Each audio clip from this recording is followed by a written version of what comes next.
bismillaah maanta waxaynu qaadan doonaa sida ugu fudud ee loo balance gareeyo gimbal.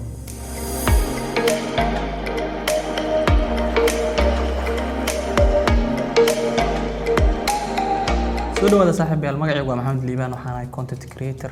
waxaan channelkan ku soo gudbiyaa casharo ku saabsan filmmaking-ka iyo marmarka qaar graphic design-ka. casharkeena maanta waxaan ku qaadan doonaa sida ugu fudud ee loo balance gareeyo gimbal. Gimbalka aan maanta casharkeena ku qaadan doonana waa DJI Iron S2.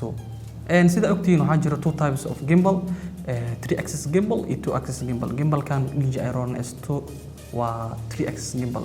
marka 3-axis gimbalka wuxuu aad ugu fudud yahay 2-axis gimbalka marka la balance gareynayo, waan arki doontaa. waxaan ku bilaabeynaa marka hore kamarada iyo beledka inaan is geliyo.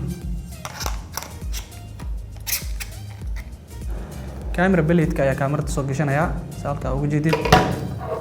kadib waxaa sad gareynsanaya bateriga gimbalka ayaa ku xiraya unlock eh.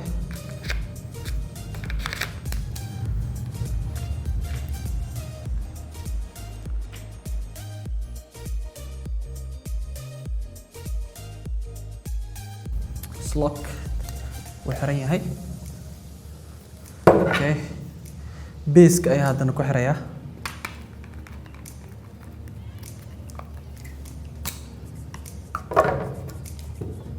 gimbalkii waa kan sida halkan kaga jirta. dhammaan access-yada dhan way loggareysan yihiin. log ayaa ka fureynaa.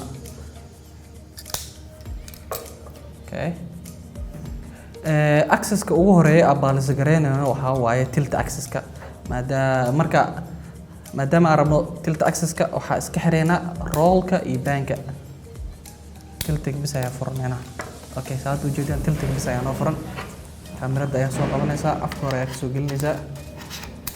so tiltiga wuxuu balance ku yahay inay kamarada centerka ay joogto. hore inay u dhacdo lama rabo, gadaalna inay u dhacdo lama rabo. saad u jeedin gadaal ay u dhacaysaa, hore ayaa u bixinaysaa wax yar.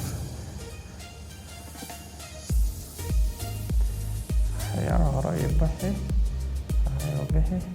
okay, sida hadda u jeedid kaligeed ayaa dhexda joogta. horena ma u dhacayso, gadaalna ma u dhacayso.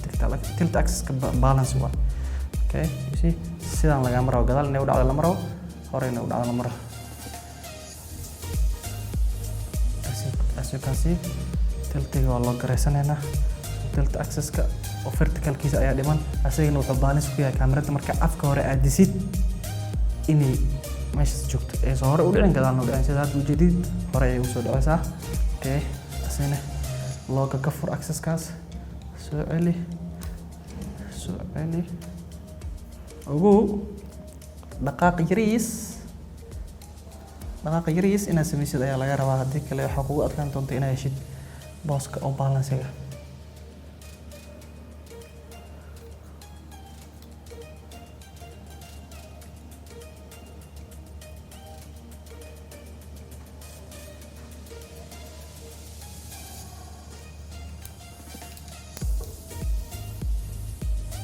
sida u jeedid tilt axis-ka waa balance. waxaa ku ogaanaysaa kamarada 45 degree angle ay u jeedinaysaa meesheeda joogay. it stays the position.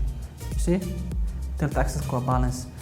hadda waxaa noo dhiman axis-kan kale oo ah roll axis-ka. roll axis-ka hadda looga ka furay, dhanka midig ayuu u dhacayaa. lama rabo inuu midig ku dhaco, bidixna u dhacan lama rabo. inuu centerka inuu jooga la rabaa. you see, unlock ayaa dhahana, hore ayaa usoo sekinaa. hadda dhanka midig ayuu hadda soo aadaya. dhanka bidix ayaa u celinaa. yar soo celi, soo celi wax yar. you see, roll axis-ka waa balance.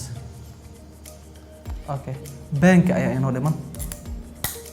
bang-ka kamarada angle 45 ay u qabanaysaa.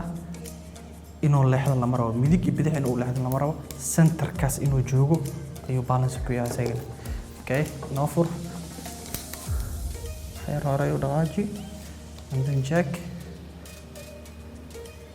you see, waa balance centerka iyo jida.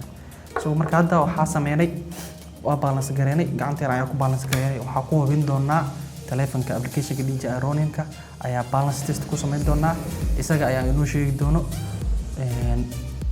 tiltiga inaga qaldan ama haddii wada saxan yihiin dhammaantood excellent ayuuna soo qori doonaa yani keena telefonka inaan ku balance gareyno okay waran intaan telefonka aadin waxaa daareynaa gimbalka double click aa siinaysaa you see soo daarmay okay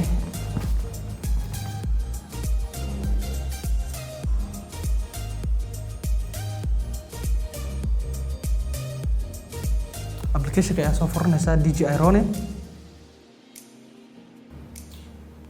DJI ayaa soo furanaysaa waa ku xirnaysaa waxaad tegaysaa qaybtaas balance testiga balance test markaad tagtid and then start balance test intaada dhihin gimbalka ayaa waxaa u qabanaysaa angle 15 degree kadib start ayaa leesaa soo jeedi gimbalka shaqo ayuu wadaa oo balance ayuu tijaabinayaa